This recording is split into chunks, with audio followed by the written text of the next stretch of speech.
And hello and welcome. You're listening to Let's Drone Out. Today's Thursday. As usual, we are live on YouTube.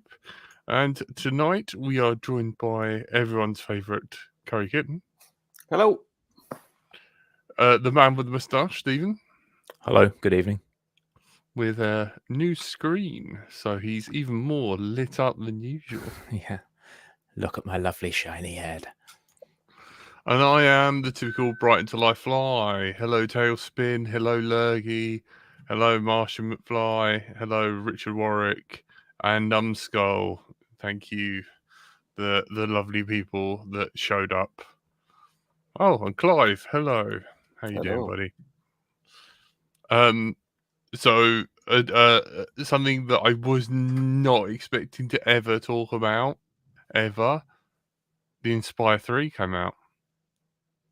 I saw that the video was on my list, but I haven't watched it. It looked a lot like the original Inspire and the Inspire 2. Does it do anything different? Have you watched the videos?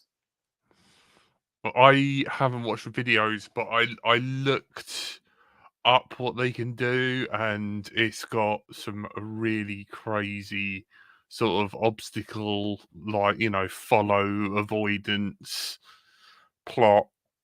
So you can set up a ridiculous route and just worry about getting the shot and operating the gimbal.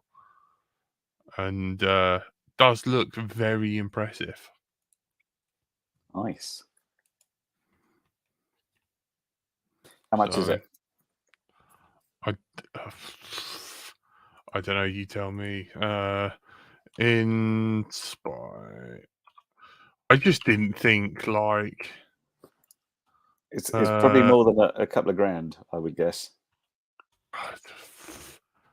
I just wasn't expecting it really, like, because I was just like, okay.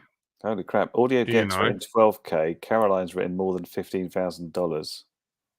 Is that real? That's quite pricey. It's nice that they've 12K in euros. Yeesh. And when you buy enough bits to make it work, does that mean it doesn't necessarily come with it? Oh, Jesus Christ, it's 13 grand. Oh my God. 13 grand. This is like full a frame. made it. Yeah. We need Cole on here, because Cole would be down for this.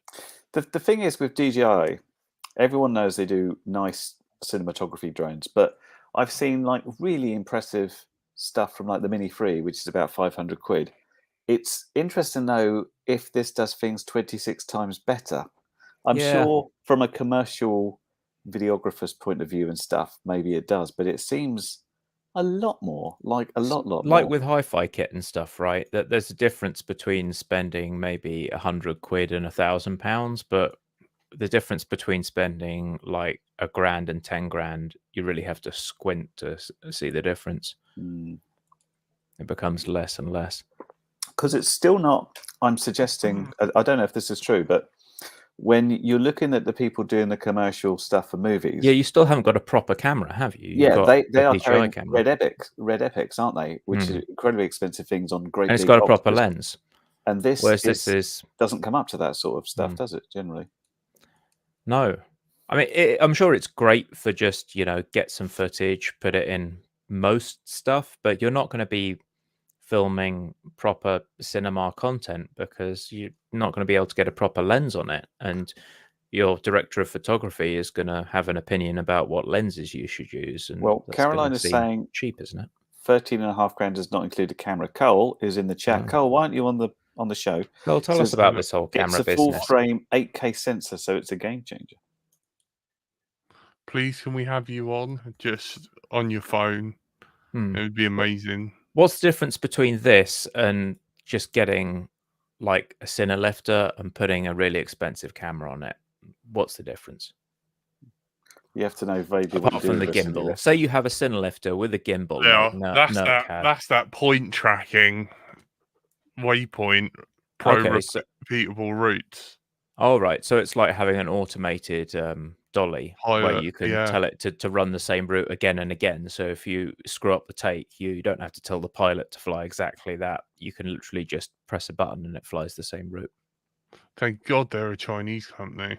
Or if you're doing special effects shots, I guess, right? Because you'd have a shot where it's just the background, and you could have a shot where the actors are in it, and you swap between the two, make people appear or disappear from shot. I mean, do the all thing that is magic. that has to be exact. When they're done with the great big robots that are ultimately perfectly reproducible on like a millimeter set sort of scale. This is not going to be quite that. But Oh, okay. for 13 grand, I'm thinking like I want to be able to hold on to it and tap in a waypoint and it take me there. That would seem more reasonable. But this is For they're 13 pitching this as grand, I programmable. really would probably want to be able to stay at home and let that do the day's work out in the crappy conditions instead of me having to go there. It's a lot of money, isn't it? I guess people in camera world spend that amount on cameras and lenses, don't they? It gets is nuts. always interesting when I see this because they talk about how this can be a two-person camera. One person control the drone, one person control the gimbal to get the shot. But it strikes me like, why aren't you putting And two a third cameras on? person to actually control the camera, right? Yes, Focus Full pulling. focus, yeah. Yeah, so exactly. you put one guy needs to see where the drone's going, one guy needs to steer the gimbal about, and one guy can act as focus puller or whatever. But I don't think they've got a dual camera system. You have to sort that out yourself. That Yeah, last shot where someone's indoors and they're jumping over tables, why are you filming that with a quad? Like, it's 2 foot off the ground. you'd only do it if you then had this dynamic shot where you come outside and pull out, for example. Yeah. You could just stitch it, though. I don't know. Hello, Yeah. Cole. Hello, guys. Can you hear me? Hey, we Oh, he's can. here. Yeah. Very Hello. well. Thanks, Yeah. Cole. Sorry, I'm not there. So, in Cole, as full, the resident camera nerd, we're relying on you to tell us why on earth people are spending stupid money on this, what looks to us, the naive, clueless people, like an incremental upgrade. I want to kill it with fire. I'm scared. Okay, so well, here let's start off here with because I heard you saying something about why would you get this over say a Cinelifter and toss a red on or something like that, right? Yeah. So you've got a Yeah. Cinelifter with a gimbal, that not just a bare Cinelifter. So Cinelifter is going to be what, about maybe 8 to 10 grand, guessing, or maybe 5 to 10 grand. You could Okay, build a 2 grand. Cinelifter for 2 grand. I think 8 to 10 seems a lot. 8 to 10, you'd have like the Lamborghini of Cinelifters. Okay. So let's say 2K for just the Cinelifter, probably another 1,000 or two for the gimbal. Yeah. If you want to put an actual cinema camera on, not just the little red square small one, you're looking at about minimum 50K. And then to get a proper Zeiss or ultra prime lens to go on there, you're looking at another 20 to 100K just for lens. So But is it's this a huge. Are you saying that the cost of the drone doesn't matter when you're spending over $20,000 on a lens? Who gives a crap? And at least you've got a name brand, so everyone just writes it off. The other thing too is that so in order to get like the one big thing is the sensor size, because typically I'm not sure what's in the past Inspires, but I don't really know of any sort of ready to go drones that have ever had a full frame sensor. Full frame is like huge. It's it's 35 millimeter sensor compared to like APS-C or Super 35, which is typically in a lot of those red cameras. So bigger the sensor, more light comes in, or well, potentially more light. You just have a bigger, lot bigger photo. I forget the specific term, but basically, you can collect a lot more light with a full frame sensor, so you're going to get a lot better low light performance. Plus, it's also 8K and it can do up to 75 FPS, I guess. So 8K is crazy. High frame rate. So if you go lower frame rate than 8K, if you go lower resolution than 8K, you're probably going to get 120 frames per second or more. And I think the other thing too is, well, I guess depends on if you're comparing it to a Cinelifter. I mean, they're all going to do ProRes RAW and stuff, which I'm thinking this one can probably do as well. but I don't know. I mean, for the price, it is pretty good. I mean, you could get a red, you could get a gimbal, slap it on a cine lifter, with a decent lens, and you'd still probably be within the same ballpark. But this is a lot easier to use. This is just press a button, ready to go. So is this what we used to talk about in IT as build versus buy, where if you build it, sure, you save money, but then you're responsible for fixing it and tuning it and figuring out support. Whereas if you buy it, it's someone else's problem if it breaks, and it just works from day one. You don't have to, disappear into a shed for 2 months before you have something that's working. Well, I personally think that in order to get high frame rate 8K full frame, it's going to be way more expensive than buying this. Like to get a red camera or another cinema level camera that can shoot in high frame rates in 8K at full frame, it's Is this really cinema ready though? Because Yeah, I guess I've always thought that DJI camera kit was fairly kind of maybe prosumer. Really, is that going to fit into a cinema workflow? That was my point of view. Does this compare to cinema? And my other sort of point of view was, if you're filming like a movie, don't you already have something like a red that you can just say, oh, right, we'll film this on a tripod today, and tomorrow we'll stick it on the drone, and that can do some shots, and then we'll come back and do the effing. But it depends. If this stacks up to the cinema ready stuff, then I guess it's a different prospect. What do you think, Carl? Well, I don't know quite enough about this. I haven't done my full research on it yet, but I mean, based on the little bit of stuff I can see, I mean, it's got like I keep kind of repeating myself about the full frame sensor. Like that's kind of a big deal, and the fact that it also has dual native ISO means it has really, really clean high ISO levels. Can you swap your awesome lens collection onto it, or are you stuck with the lens that DJI gives you here? So it looks like here it does have a swappable lens on it there, or swappable lens mount. So it's this new like DL mount or something by DJI. They've got a couple different lenses, and I'm sure there's going to be adapters where you could put any kind of lens on there. Which pretty much every mount has. Someone in China makes an adapter for relatively, affordable. You can put Canon, Sony, Zeiss, any sort of PL mount, cinema stuff.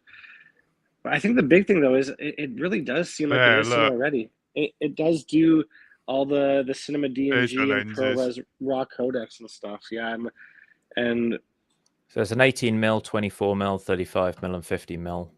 Yep. Yeah. So it's fully set up and ready to go. I would say like Inspires in the past have still definitely been used a lot on film sets. Like it's it hasn't been only reds. I mean, they do use reds, and it depends on the director and what they want to use on sets and whatnot. But I mean, man, like Curry was saying, I mean, even the Mini 3 at $500, like you'd be pretty hard pressed if you did a blind test to somebody, and you had say the top end red camera on a crazy cine lifter, and you get a DJI Mini 3, in very, very most situations, no one's going to be able to tell the difference, especially with a wide angle lens. I see all these guys in the FPV community. They're like, oh yeah, I'm building out my cine rig and my cine lifter, and oh yeah, it's so epic, and look how massive it is, and they're slapping on a red and whatever. Well, they're slapping on the widest lens that you can, and there's not to the naked eye and to the untrained eye, no one's going to be able to tell the difference between that and a freaking GoPro 11. Like, unless you're flying in, really testy situations like lower light or, super contrasty sort of scenarios. But,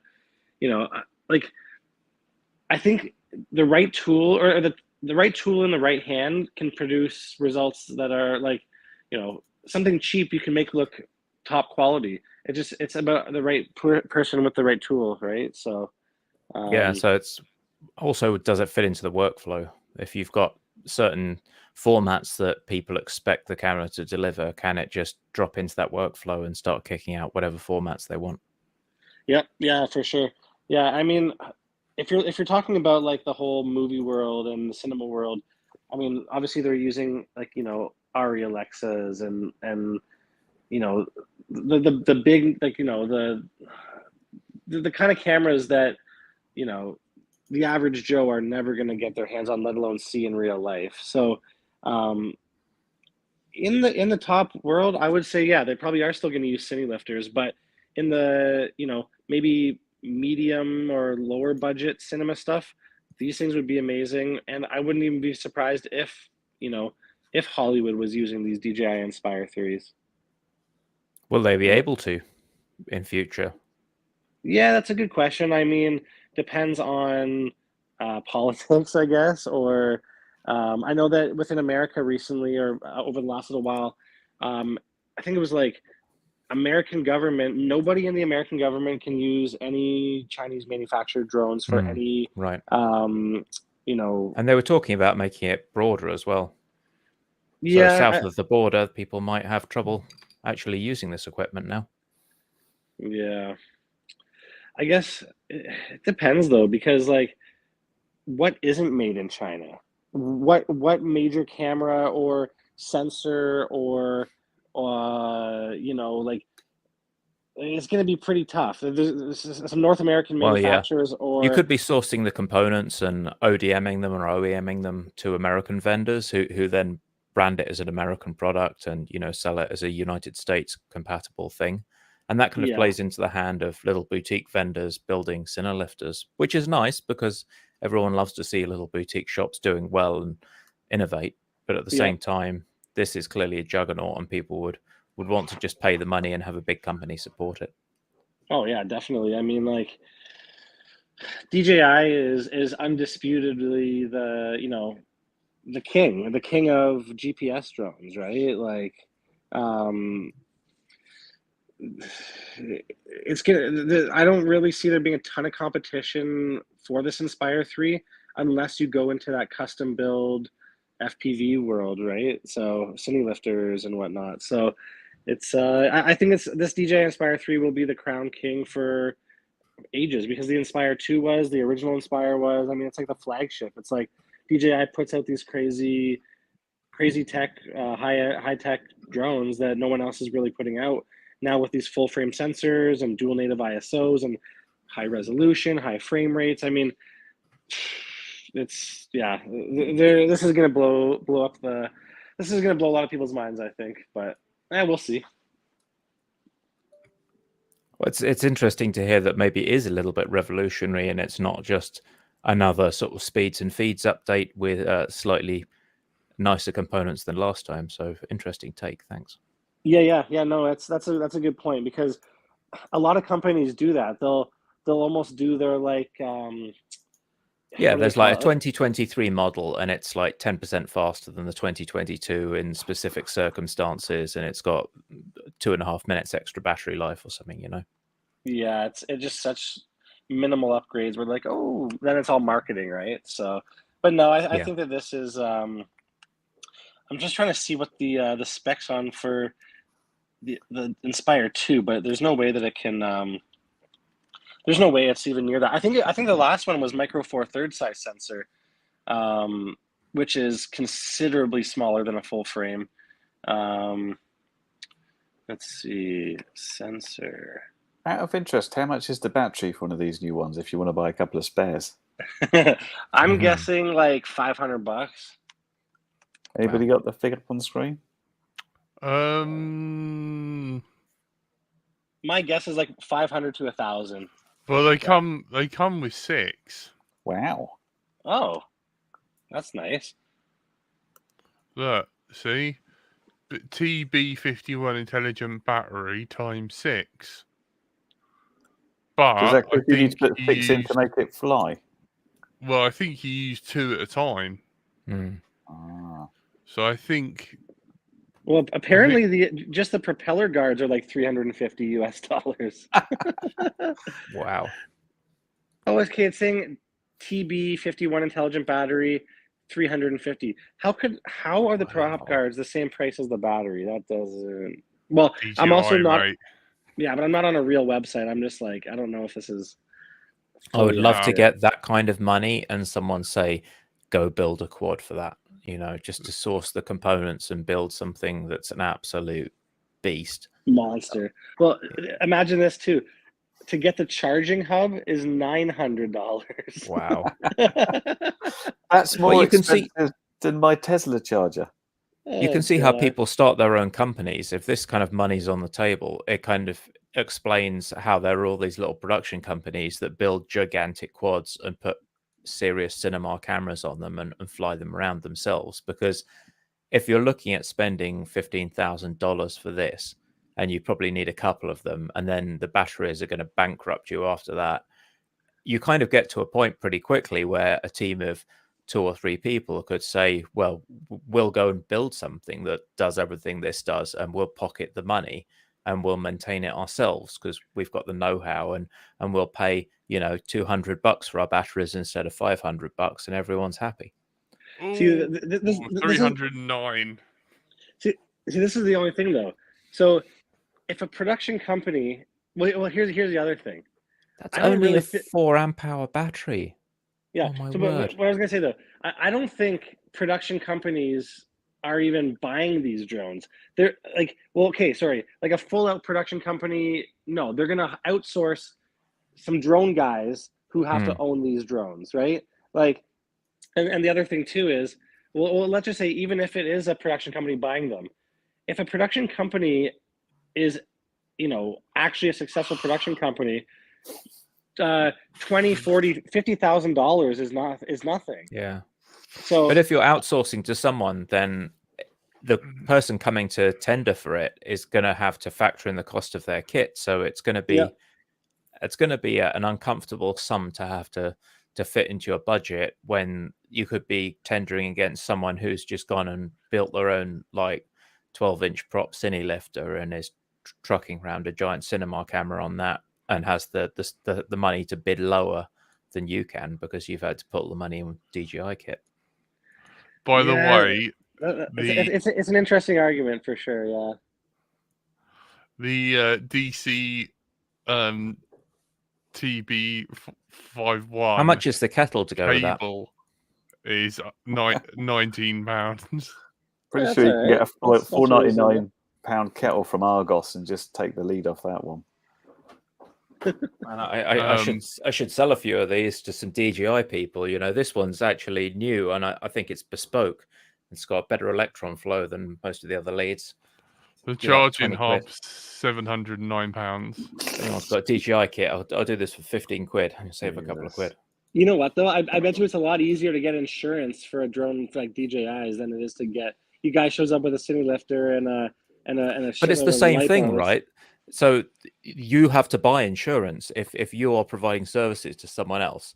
So you have insurance, and the person who's paying you to turn up is like, show me your paperwork, and that's it, right? Well, they typically have to have their own insurance too, so it's almost like there's a double-edged side to it. But yeah. I mean, either way, I mean, someone's gonna have to get covered. But I think for a lot of like, I don't know. I mean, it's all you can still be an speculation, right? idiot. It's not whether the drone fails. It's typically whether the operator is an idiot or not, and whether they fly inside of a bus full of school children or whether they don't because they're paying attention. Well, I guess I remember going back to like seeing what Vanover was doing, right, with Michael Bay and doing all that crazy stuff with the FPV drones, and I'm just curious, is like, then again, are like, how much more do they actually need? Like all these new specs and all these new amazing like, you know, advances in technology, full frame and the 8K and yada yada. It's like, man, movies have been looking Just good. hire Vanover and get him to like yeet a GoPro under a flying police car, and it's done. Yeah, or like, I mean, think about this. I mean, drone shots have been looking good in film for the past 10 plus years.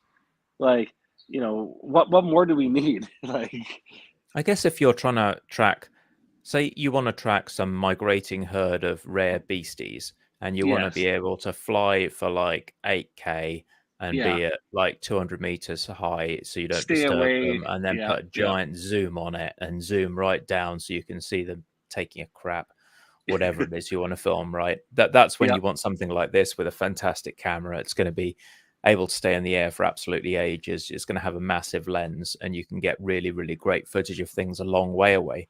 Whereas a freestyle drone is great if you're in someone's face or practically in their face. You're going to be able to use that GoPro and get away with it. But you're not going to be able to do that if you're a couple of 100 meters in the air. Yeah, that's true. So actually, oddly enough,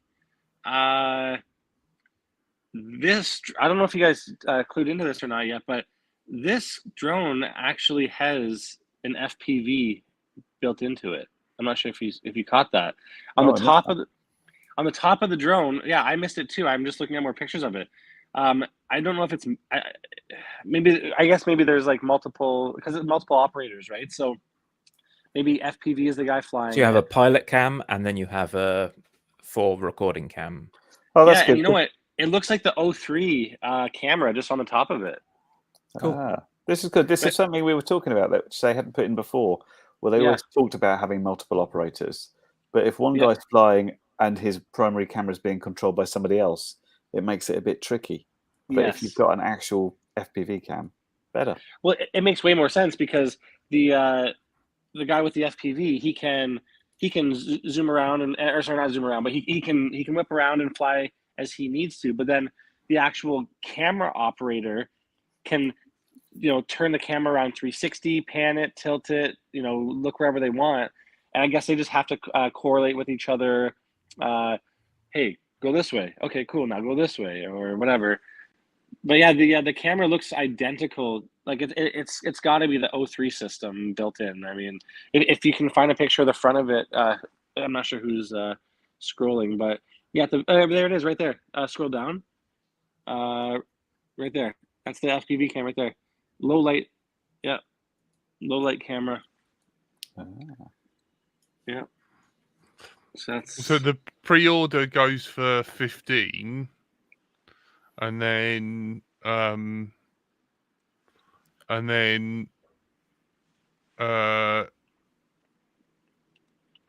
looking at,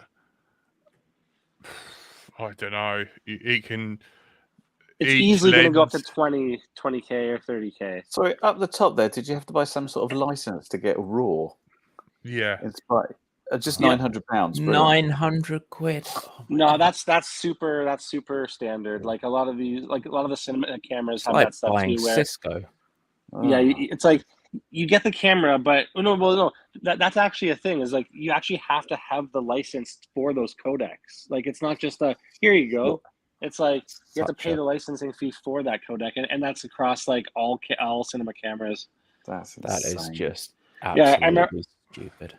I was watching this video of a guy who basically found he sourced a bunch of broken ARRI Alexas, and he was basically putting them all together. And one of them happened to have the raw license built into it. So he's like, oh, I'm going to take that module from that one since I want the raw codec. And it's crazy. It's pretty nuts. And the thing is, that's crazy too, is you guys are looking at the numbers in pounds. Whereas like when that gets converted to American or Canadian, the number is like double or not double, but it gets up there.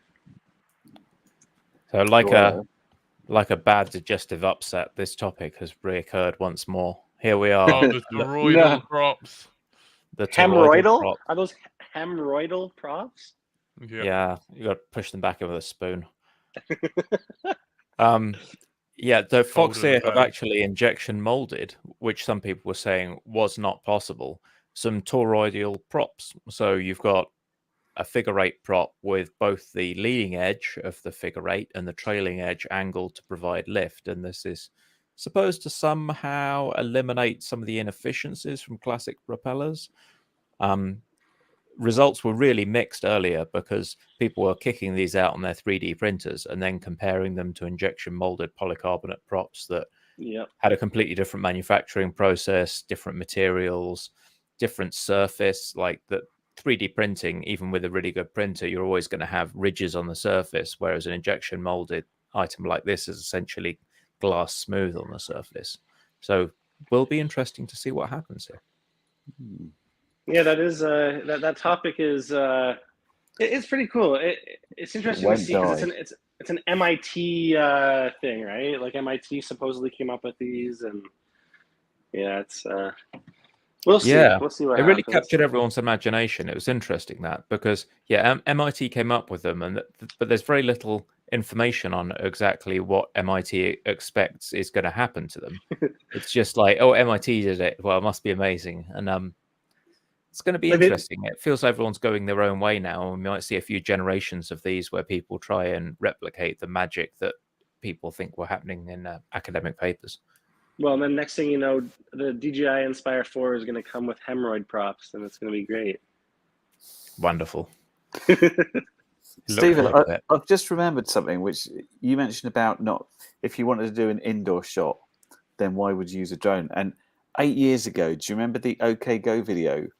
Yep. Won't Let Me Down. They had this really interesting video where they did it all in one take on, I think it was probably an S1000 or S800 way back 8 years ago. The big boys, like the Matrice era. And they had the thing where they pulled out, so they had all these guys on these little Honda one wheels doing stuff. But they started out inside, but rather than fly the drone, and you can see this in the shadow, they had it on a trolley, and they pulled the trolley backwards. And then once they got out of the inside, then they lifted off, and the guys with the trolley ran away. Oh, that makes sense. That was kind of fun. Oh yeah, you see that a lot where it's really hard to pull off those they call it a oneer, but it's hard to pull off those one takes where like you're inside to outside, and that's exactly what they do. They'll physically hold the drone and then get to a window, get to whatever, and then take off. And that seems like it would be pretty sketchy. Like I would not want to be the guy holding onto that quad. This drone will change everything. Yeah, because you're not going to have like any hands left after you put you around that. That looks deadly. It's like a wishbone sort of setup with two monoprops at a very odd angle. Yeah, you have to have Arnold Schwarzenegger or someone like Jack to do it with those. Like you get a red camera on a S1 or whatever. It's like. So those were the ones featured in that Mark Rober video, weren't they? About the drone delivery stuff. Yeah, and it's super. It is actually super quiet. Yeah. Huh. Oh yeah. Yeah, we haven't got any of this. Oh, that was so cool. That was so cool. The slingshot and then the retrieval. Yeah. It was really cool, but it's brilliant for a developing country, and I think X did a video about this, but you just couldn't do it over here or in the US. There's so much NIMBYism, it's just impossible, right? Well, and that was like somewhere in Africa where they had to deliver like hospital medications and whatnot, right? Yeah. Oh yeah, blood. Yeah. That was cool. Cool though. Yeah. Good implementation of RC stuff, or I guess it's all autonomous, but yeah. Hey, Alexander Fedorov. Hey, how you doing, buddy? How's it going? We wait for a response. Yeah, I know. So what have you guys been up to? Any flying this week? It's been pretty windy, but you got out there? I went flying with the Pixel OSD build and whizzed it around a bit and was actually able to see the OSD. Nothing broke. So there's that. Do you have any footage? I mean, it's unremarkable. It's an OSD with a slightly different font. It's not groundbreaking because it's just rendering the same character set that Betaflight uses. It's not a complete OSD overhaul. So unless you've got the horizon lines on, I think the horizon lines are rendered pixel by pixel, but otherwise you're just looking at something that is essentially a replica of the Betaflight OSD. But it worked. Can you do a more accurate joystick overlay? So representing your joysticks, but much more accurately, so you can see. Probably, but you just do that with an overlay in the final footage, wouldn't you? So it would be all high res and stuff. Oh, you could do, or you could just take it off the OSD in case you forget. Yeah, I guess you could. Yeah, absolutely. Anyway, it flew really nicely. It flew much better than the F3 that was on there beforehand. I had some random F3 clone from Full Speed RC and put this 20mm H7RF on there, and it flew absolutely beautifully. So there's that. But it's really just trying to find people inside of Betaflight who want to support it going forward, because it's a bit of extra complexity. And unfortunately, the world has sort of moved on from where we were in 2019 or even 2020, and everyone's kind of fallen towards digital, and it's become the accepted way of running your fancy OSD. You're going to do it with, on the goggles side, they're going to be able to render whatever you want, and you can feed them colored things and images. And yeah, I feel like, unfortunately, maybe we missed a window on that, but it looks cool and it flies very well. I think there'll always be a place for analog, though. It just depends if the rather fancier.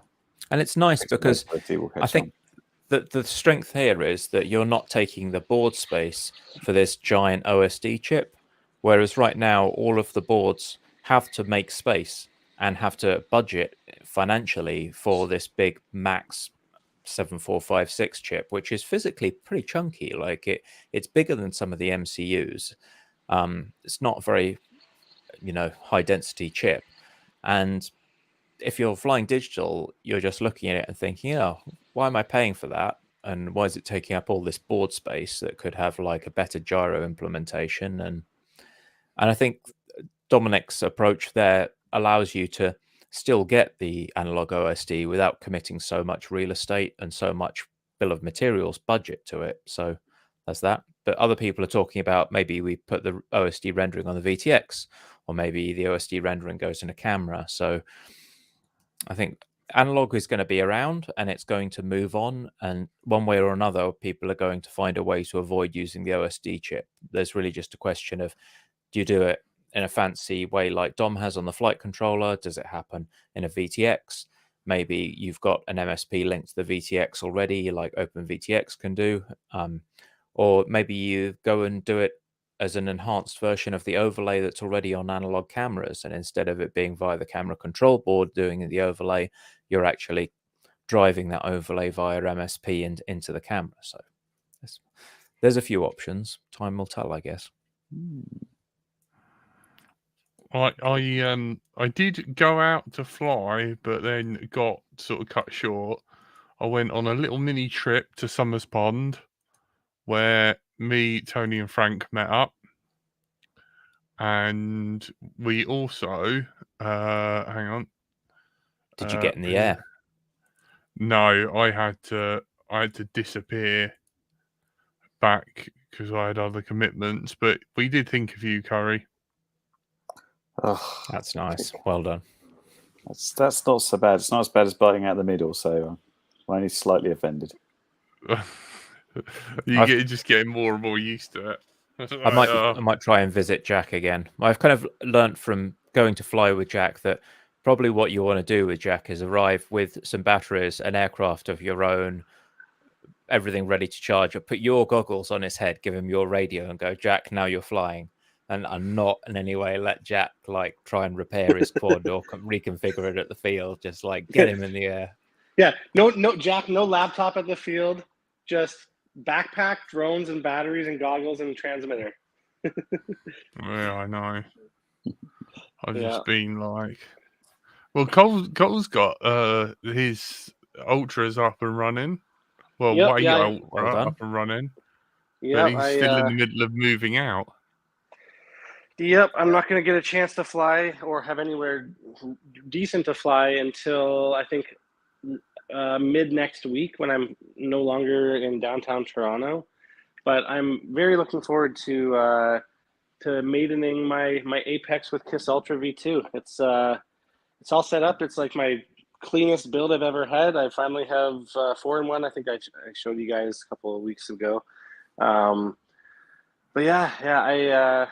I can't wait to fly. I actually haven't flown once since I was in Taiwan, which was I got back in January. So I've got the itch now. It's nice weather. It's actually 29 degrees today here in Toronto, and it's insane. It's too hot actually, and my AC in my building doesn't work. So that's great. Yeah. Yeah, I've been soldering Tony's crap together. Look at the size of it. Wow. What is that? That's Is that an What's that? ESC? Yeah, Oh, APC ESC. Here is a mini camera for comparison. It's massive. let's see. Let's see it. 6 Oh my gosh. next to the No, the better comparison is the motor is the X-Class motor compared to a regular motor. Oh, you want some of that? So, There you go. you think So- this is a motor? Oh, This yeah. is a motor. Versus a 22. Is that painted or is that the polycarbonate frame instead of? No, I don't Carbon know what it fibre. is. It's some sort of plastic, but it's pretty much Aluminium. all together. That was the Aluminium thing arms? Martin was sort of looking at when we Polycarbonate, did right? last X-Class and wing racing at I thought he was Popham. ranting about polycarbonate last time, wasn't that? I don't- He no, kept going I on think about that's what- polycarbonate frames. I don't know. It might be. I don't know, but I don't know. Dominic Clifton lovingly sent over some SPF 3s so Tony can run Alder's crap beta flight. My only objection is Dom, there was no cable harnesses with it. So yeah, let us know if and where to get them from. Because yeah, I've got boards, but no way of.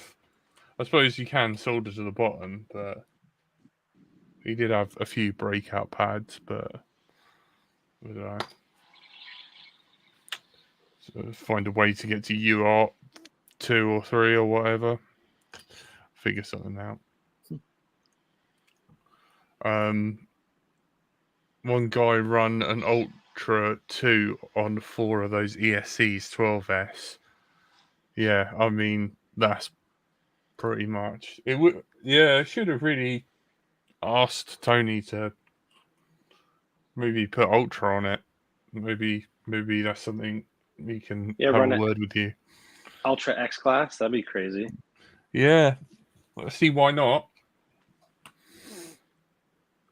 Yeah, but I think Tony's on a bit of a budget, so Yeah.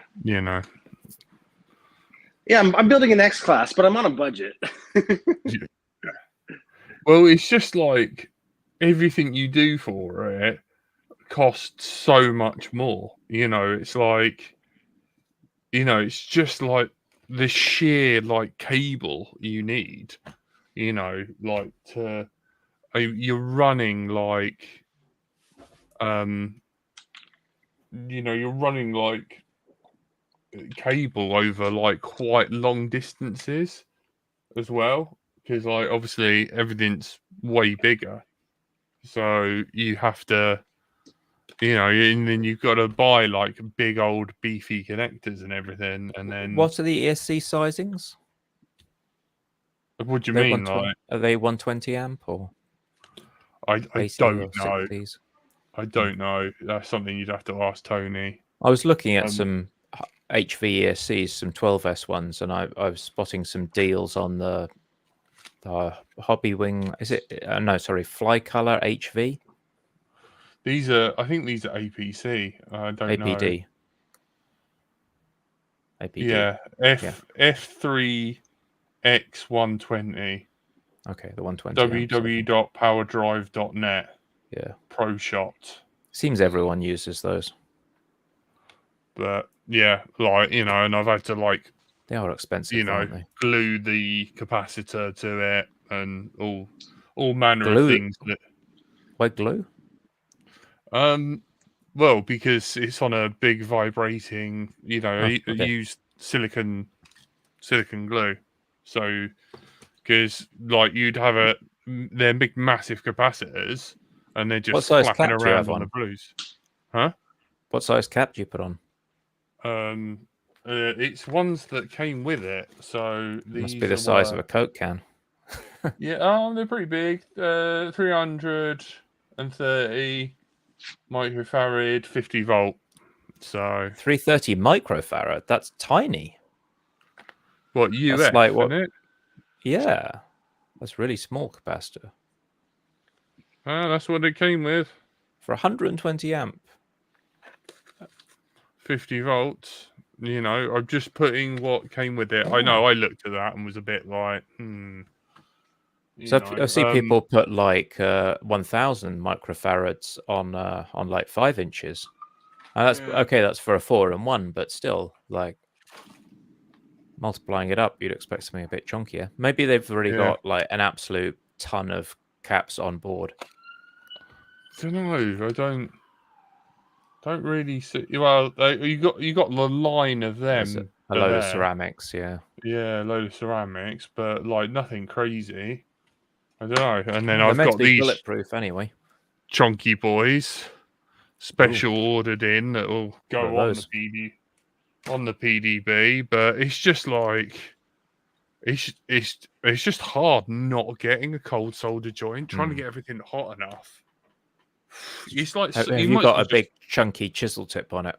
Yeah, but I almost feel the need to like solder it together with a blowtorch. I know that sounds insane, but... or a gas iron, you mean? Something like that, yeah. Or are you running like 10 or 12 gauge on there? What's the power cable? 12, and then the motor wires are 14. So it's pretty hefty. I've done like 12 gauge on 5 inches though. Again, it's for a 4-in-1, but yeah. But yeah, it's just like, you know, it's just I'm trying to keep it clean. I'm trying to do the best for my darling wife, because I know when there will be a problem, it will inevitably be your fault. I'll get you're going to need to put on some weight if you want to put a foot on it and give it a quick test in the room, Jack. Oh, mate, I'm chunky put some enough. Bricks in your pockets. I know. Dom, where no cable harnesses. I know you probably thought.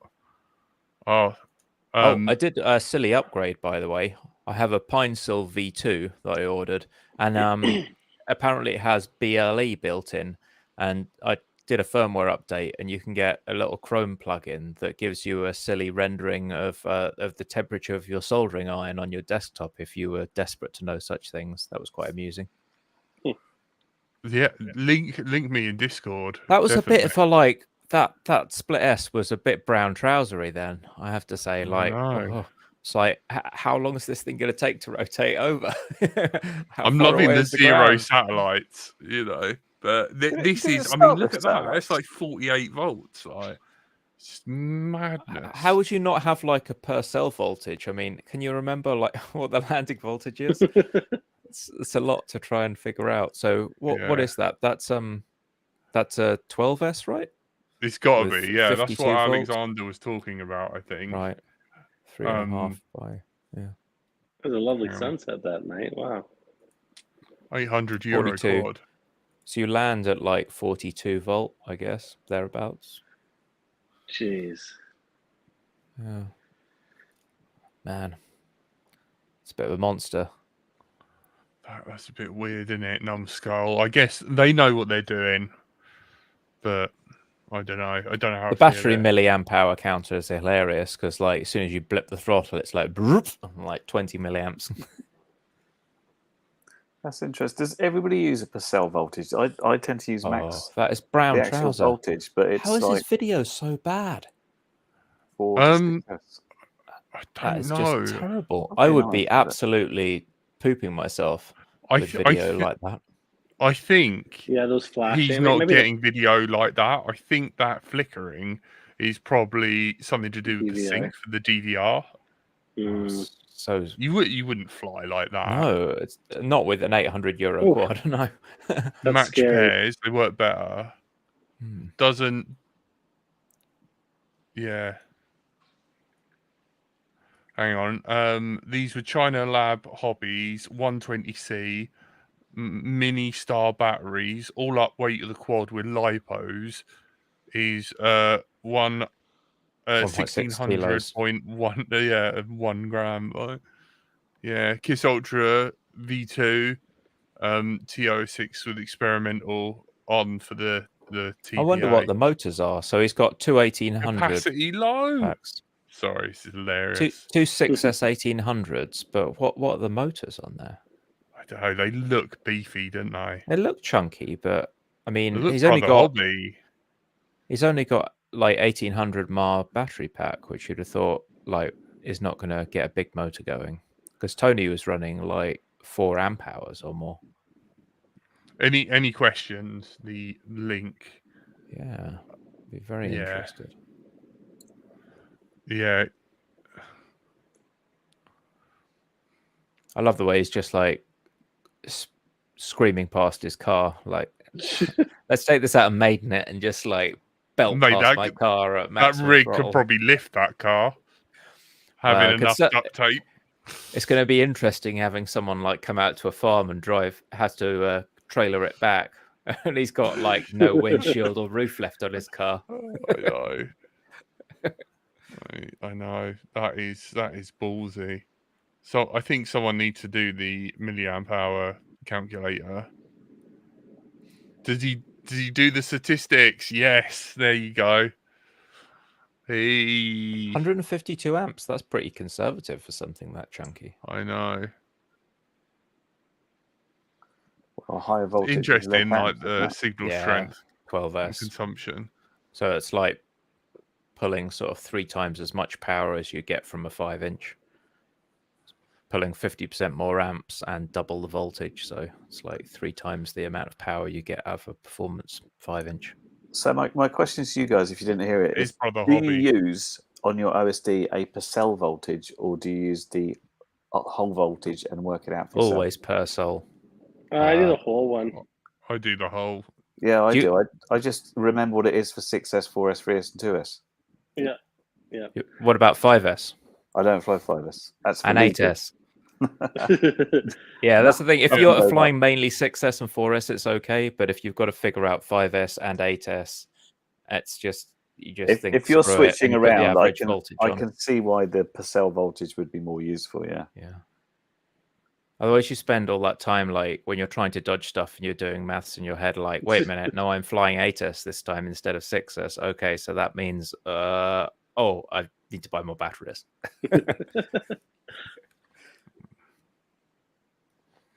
I try to have the least cluttered OSD when I'm flying. Like, I don't really need the per cell voltage, so I get rid of that. You don't even use the amps, do you? Which is quite. No, I do. Do you? Yeah. I use voltage, amps, RSSI.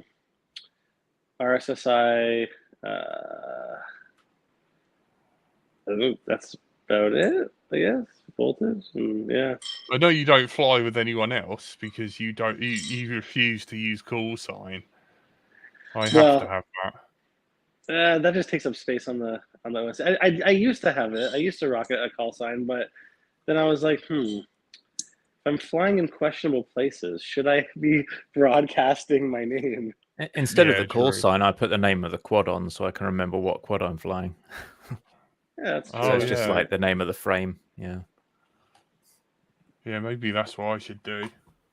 The thing is though, that Beat Fly quad that I've got, I've named it after my old boss, Fabby, because of radio sluts. So. Yeah, Jack. If you're gonna do call signs for all your drums, it's gonna be like kiss 1, kiss 2, kiss 3, yeah, I know, like, kiss 5, kiss 6, kiss 7. It's like it's not that bad. Kiss Apex, kiss Apex, kiss Apex, and kiss Apex. No, it's gonna be kiss Apex V2, Ultra, kiss Apex Ultra V2, kiss Apex Ultra V1. It's like, well, the V1 will have a 4S. Kiss Apex, voltage. Run over with chair. Kiss Apex, slightly set fire. Yeah, that one. Yeah, I know. That is horrendous. That thing's still on my desk somewhere. I don't know where, but it is. It's OSD's here.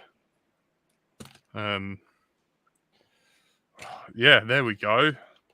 The run over. There you go. There's the run over Kiss V2 board that got run over by a desk chair. But the original V2, right? Yeah, Yeah, OG you can V2. tell Yeah. because Oh, yeah.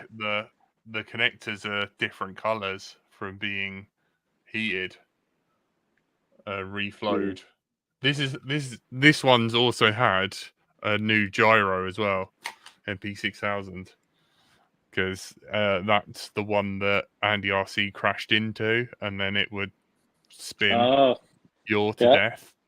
That was the So, one up in the sort of mountainy areas, the rocky place. yeah. I should Yeah. have just used, like, that took me ages to diagnose. It weren't until I looked at like the data output, I was like, oh, that's why. Oh, the gyro's gone. It's like, oh god, I should have just looked. Everyone's.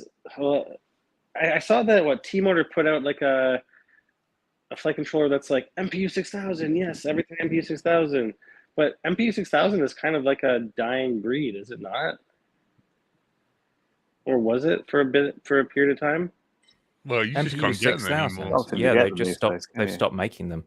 So it's been replaced, and there was this kind of attempt to move on to replacement parts, and we talked about this briefly with Alexander, right, where That's he'd that looked one. at some industrial gyros, and people were going and looking at the documentation and saying, well, this should be perfect. This says it does everything we need, and then they get the parts and implement them and find out, oh, it's just garbage.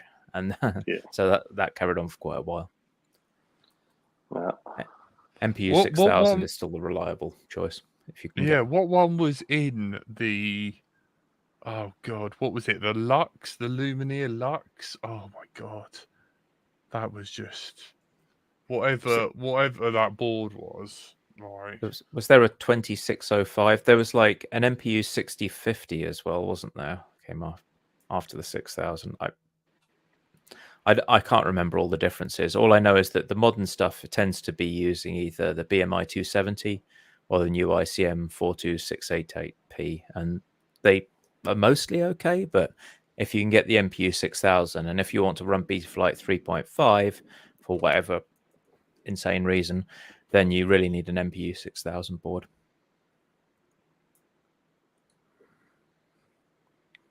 Oh, man, I'm just looking for the Lux board. Sorry, I've been properly distracted. No, they've only got the V2 Lux. Damn it. I missed that. After a couple of years of global chip shortage, all the old stock has cleared out. It shuddered like crazy. It was just like, it was so bad.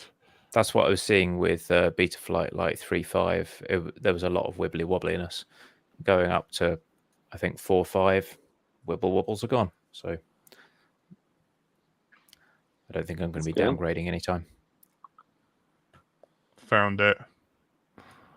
On everything stays on Get FPV. Hardware. High speed SPI, 8K gyro. But the F3 is only a 72 megahertz chip, so it's going to struggle to do all the filtering and stuff if you turn on everything. Yeah. 72 megahertz. Look at that, old school. Old school had a flash with Betaflight. Hilarious. God, I feel old. Yeah. Corey, did you do anything before you left? Did you like walk snail?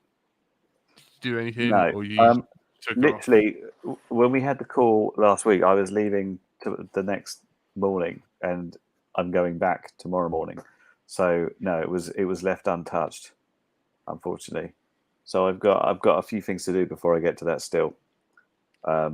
One giant robot kit, the OpenHD stuff. Hopefully, there seemed to be reasonable weather, maybe Monday, Tuesday, unless it's already changed, to get that sorted before I start on Walk Snail in anger, which is perhaps the wrong way to start. I'll start angry, and then I'll get on with that. That's how I always do. But I am looking forward to it. I'm so looking forward to something so different and completely new that I have to learn stuff, because I just thought, oh, I have absolutely no idea how to do the OSD on this thing. What's going to happen? How exciting! Not knowing I don't stuff. think you'll go back to the whole,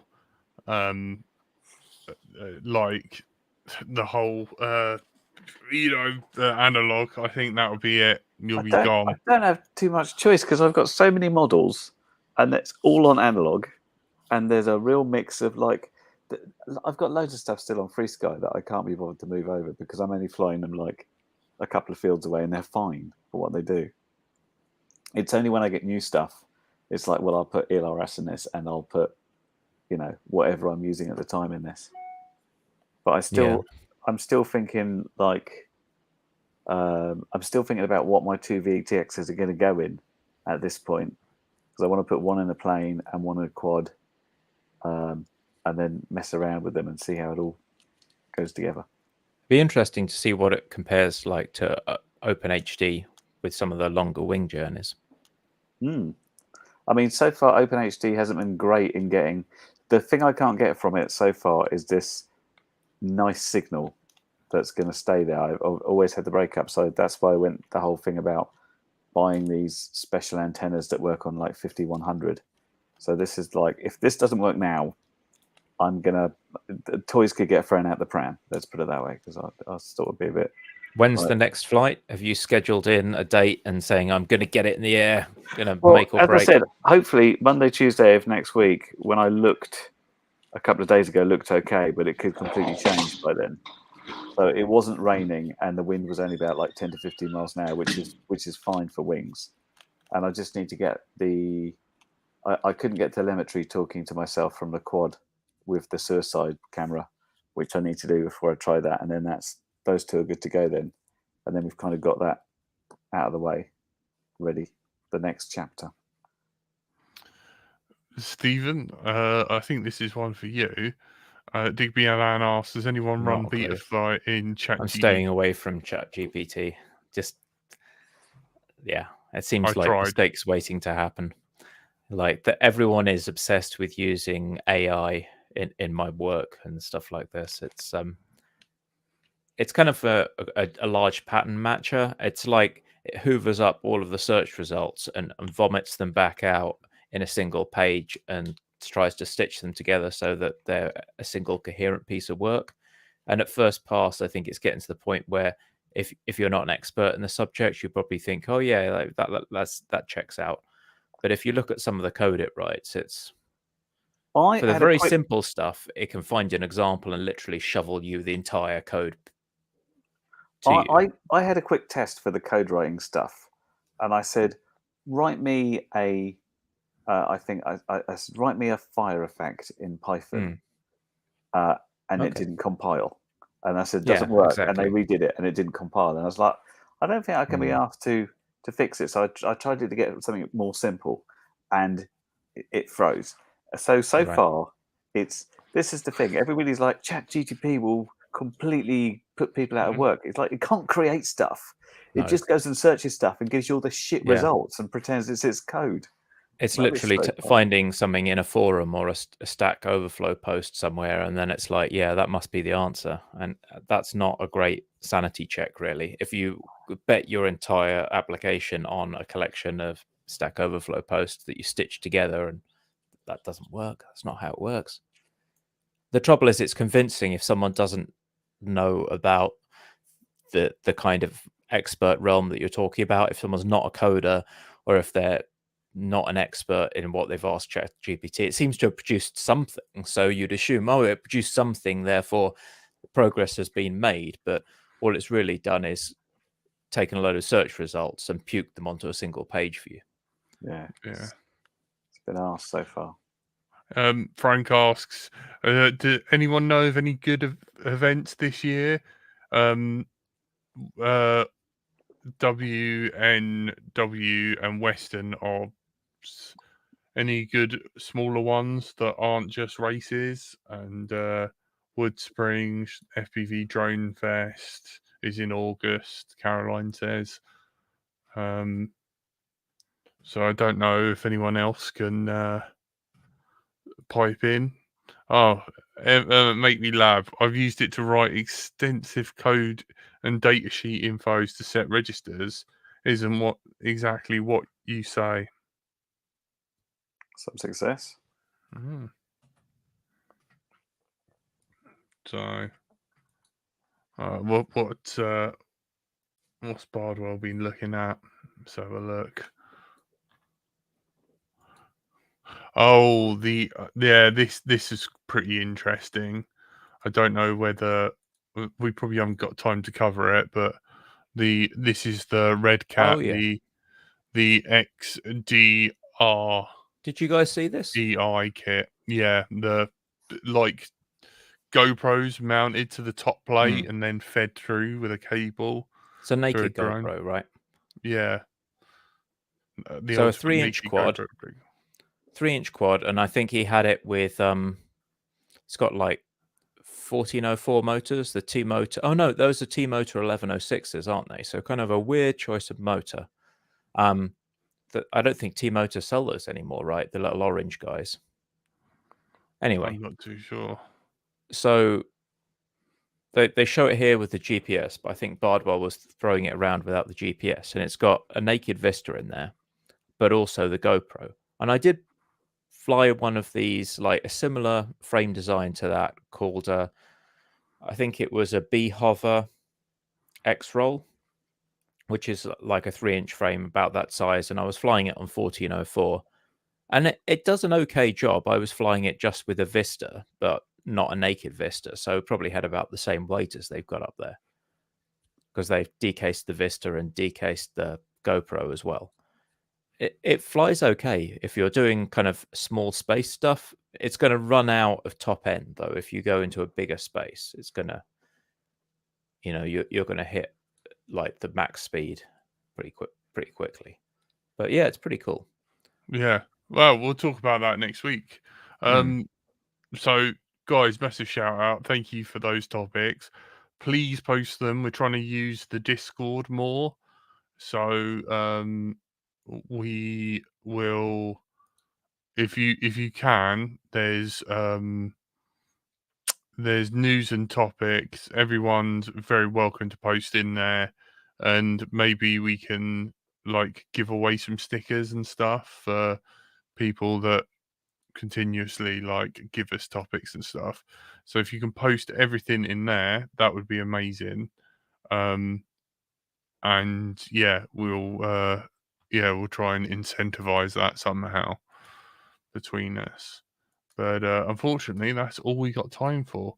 You've been listening to Let's Drone Out. The show is supported by our lovely people over in Patreon, who let us get the show edited, hosting, everything that we chat on here. Massive shout out to you guys.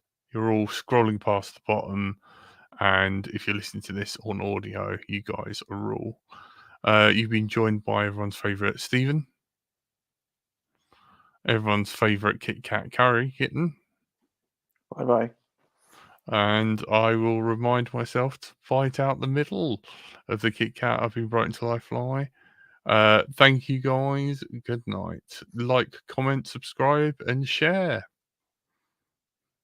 Bye. Bye.